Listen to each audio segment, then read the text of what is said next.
Hello and welcome to Math with Mrs. Havrilla.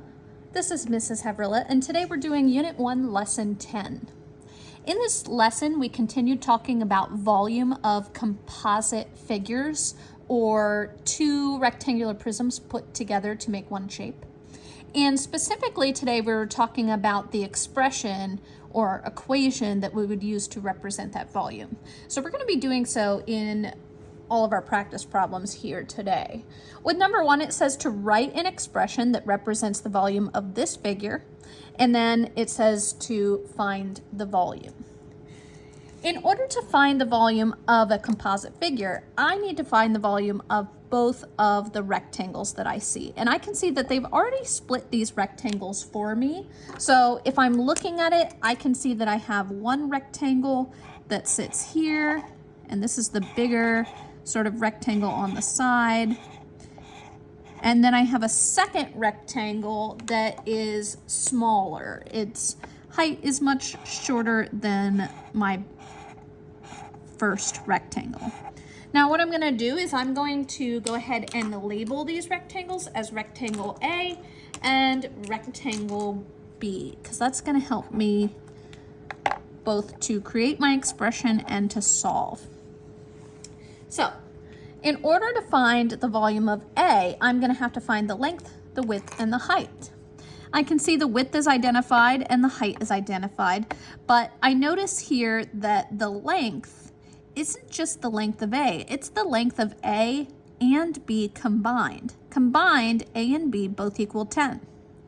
But if I look at its parallel side, so instead of looking at the front, I look at the back line, I can see that A is not labeled in the back, but B is. And B is labeled as being 6 inches long. So that means if combined, it's going to be 10 inches, and B is 6 inches, I would have to do 10 minus 6 to get 4 inches as my length for the back. So in order to write that as an expression, I'm going to have to take the length, the width, and the height and multiply all three together. But I want to make one expression that represents both of my figures put together. So I'm going to go ahead and put A in parentheses, and then I'm going to focus on B. When I look at B, I can see that the length is identified here as 6. The height is identified as 2. And the width is not identified. But if I follow the parallel lines going at this angle, I can see that the width is actually identified here. It's 9. And because the width doesn't seem to be changing for B, that means that this line must also be 9. So I'm going to go ahead and multiply times 9. So now I have an equation that represents A, I have an equation that represents B, and in order to get my total, I'm going to add these two together. For B, I'm just going to find the volume. So I'll go ahead and solve. I have 7 times 9 times 4. And I know that 7 times 9 is 63. So now I have 63 times 4. I'll go ahead and set up that 63 times 4 vertically. When I set that up vertically, 4 times 3 gives me 12. So I'll place the 2 and carry the 1. 4 times 6 is 24, plus 1 is 25, which means that the volume of A is going to be 252. Now I'm going to find the volume of B with my 6 times 2 times 9. I'm going to start with 6 times 9, which I know to be 54, and then I'm going to do the times 2 in there. To do 2 times 54, I can do 2 times 50, which is 100. And 2 times 4, which is 8, so it's 108. Now that I have those two, I'm going to go ahead and add them together, and that's going to give me my total volume. If I add 8 into my 252, it becomes 260, and then if I add another 100 there, it becomes 360 as my final volume. And that volume is in inches cubed, or cubic inches.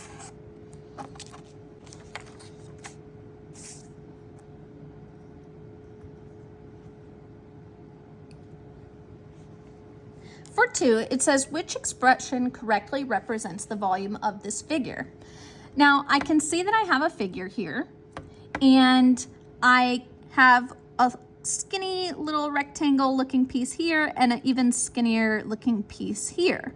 And then I have what looks to be an invisible rectangle kind of taken out of the center. Looking at my options, it looks like what this person did is they found the volume of the entire prism, and then they subtracted the volume of this invisible prism. So let's go ahead and start by finding the length, the width, and the height of the entire prism. My length is 10, all the way from one side to the other side. My width is 4 from front to back. And my height from bottom to top is 6. So when I'm looking at my first set of parentheses, I'm going to want 10 times 4 times 6, which I can see here in A, 10 times 4 times 6 is what I have. If I go to B, I have 10 times 4 times 2. Well, why did they put 2?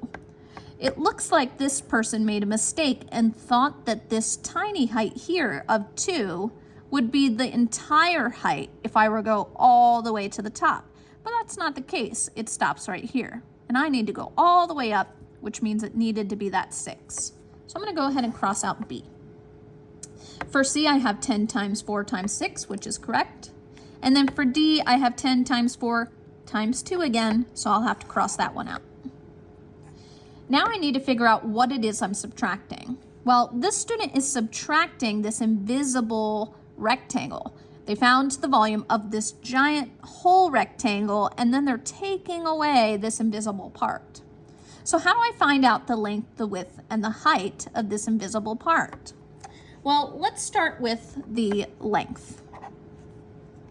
So with the length, I know that the length of the entire prism is 10. And if I go to the top and look at the parallel line, that means that in the back, it's going to have to also equal 10 all the way across. And here, it's identified as 2, which means the invisible section that I need to find the length of, when I add it to 2, has to equal 10. 2 plus whatever that length is going to have to equal 10. And I know that 2 plus 8 equals 10. So my length must be 8. Next, I'm going to find my width. When I look at the width of this invisible rectangle, I can see that it goes all the way from the back, all the way to the front. So the width of this invisible rectangle is the same width as the whole rectangle, which is 4. And last, I'm going to look at the height. When I'm looking at the height, I can look here where I have the height of the entire rectangle from top to bottom, and I know that it's 6.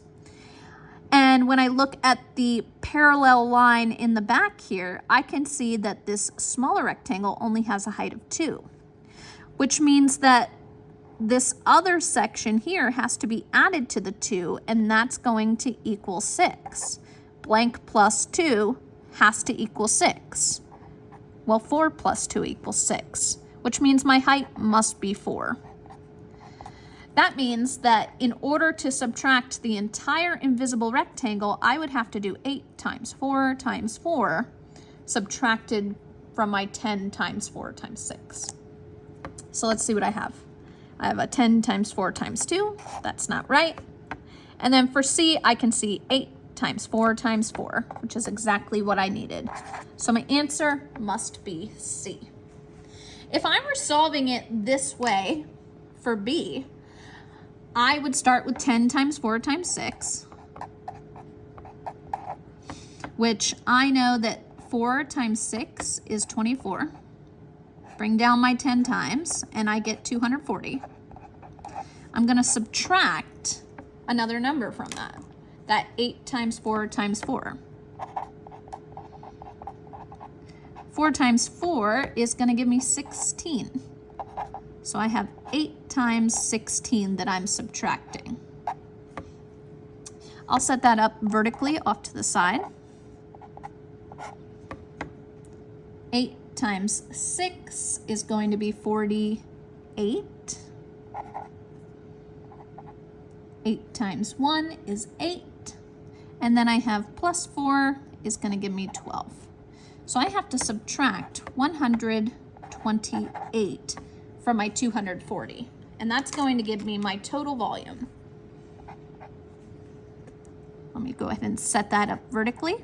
240 minus 128. I'll have to regroup this 4 and turn it into a 3, turning my 0 into a 10. 10 minus 8 is 2. 3 minus 2 is 1. 2 minus 1 is 1. So my final volume is 112 using that strategy. Number 3, they want me to find the volume of each figure. It says to shade each A and B prism so that I can see the two prisms.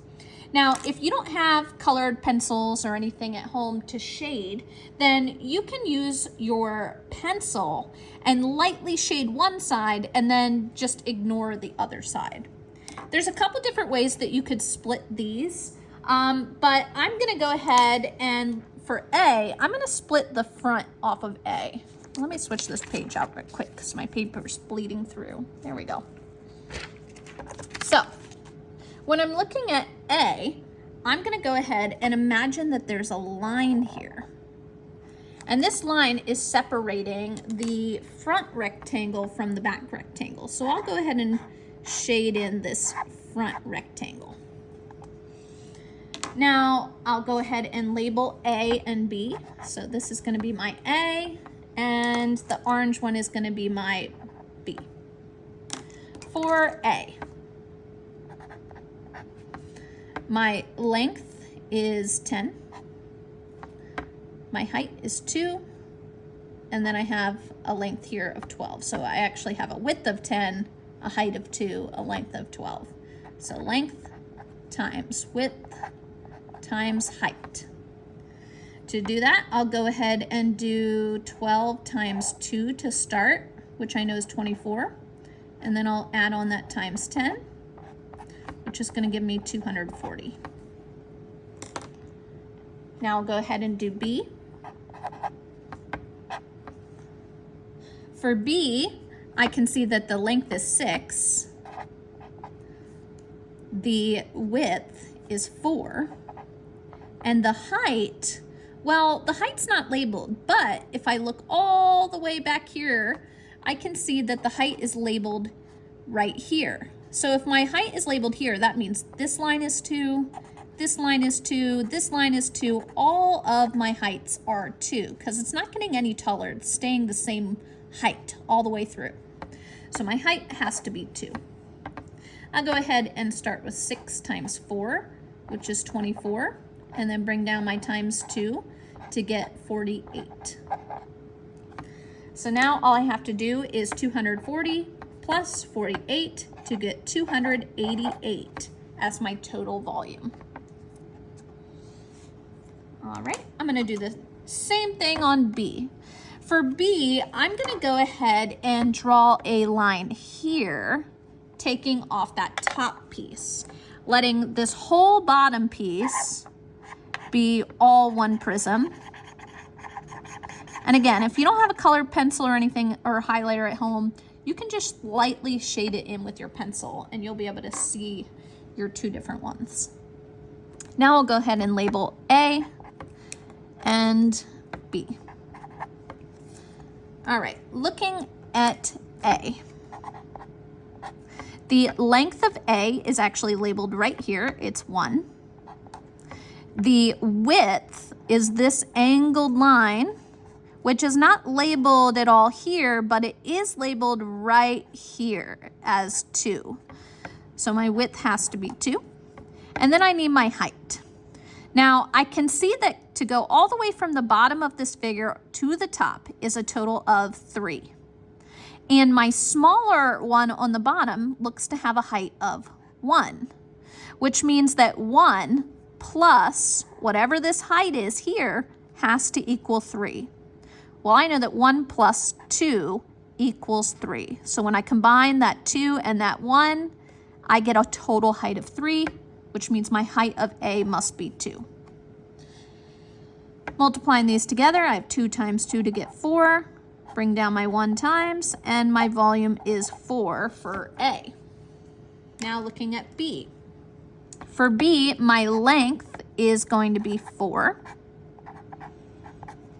My width was that 2 that we already identified. And my height was that 1. So multiplying that together, I have 4 times 2 to get 8, bringing down my times 1, and I get a total volume of 8. Now, all I have to do is add together these two volumes, 4 plus 8, and I get a total volume of 12 cubic units. All right, that's all we had for today. So be sure to check in again next time for help with your homework.